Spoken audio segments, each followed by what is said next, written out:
భూమి మీద పాపం పెరిగిన వేళ దేవతల ప్రార్థనలతో వైకుంఠం నిండింది. విష్ణువు తన చిరునవ్వుతో అంగీకరించాడు, నిజాన్ని నిలబెట్టేందుకు నేనే అవతరిస్తాను అని. పవిత్రమైన ఆ ఉదయం అయోధ్య నగరాన్ని ఆనందంతో నింపింది. కౌసల్యాదేవికి జన్మించిన ఆ చిన్నారి దీపంలా వెలిగిన వారసుడు శ్రీరాముడు. రాముడు, లక్ష్మణుడు, భరతుడు, శత్రుఘ్నుడు అయోధ్యను ఆనందంతో నింపిన 4 ముత్యాలు. ఒకరి చేతిలో మరొకరి బాల్యం, ఆటలలో అమాయకత్వం, కన్నుల్లో ప్రేమ. ఆ బంధం రామాయణమంతా నింపిన పాతిక బింబం. అరణ్యంలో ధైర్యంగా నిలిచిన రాముడు రాక్షసి తాటకును తన శక్తివంతమైన బాణంతో సంహరించాడు. అది ధర్మానికి మొదటి గెలుపు. వైభవంగా అలంకరించబడిన మిథిలా వీధుల్లో శాంతమైన చూపుతో రాముడు అడుగుపెట్టాడు. జనం ఆశ్చర్యంగా చూస్తున్నారు.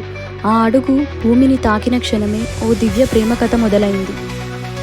మిథిలలో ఉన్న శివధనుస్సును యువరాజు రాముడు శక్తితో విరిచాడు. ఆ శబ్దంతోనే సీత హృదయం ఆనందంతో నిండిపోయింది.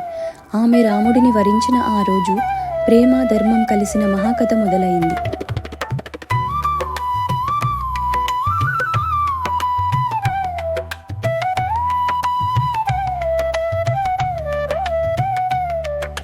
పెళ్ళైన వెంటనే రాజ్యం కాదని వనవాసం అనే గమనంలో అడుగు వేయాల్సిన పరిస్థితి వచ్చింది. రాజ్యాన్ని వదిలి లక్ష్మణుడు సీతతో కలిసి అరణ్యంలో అడుగుపెట్టిన రాముడు ధర్మానికై సాగిన ప్రస్థానం ఇది. సీతకు మెరిసే బంగారు జింక నచ్చింది. ఆ చిరు కోరిక సగటు జీవితాన్ని దాటి ఓ గొప్ప కథగా మారింది.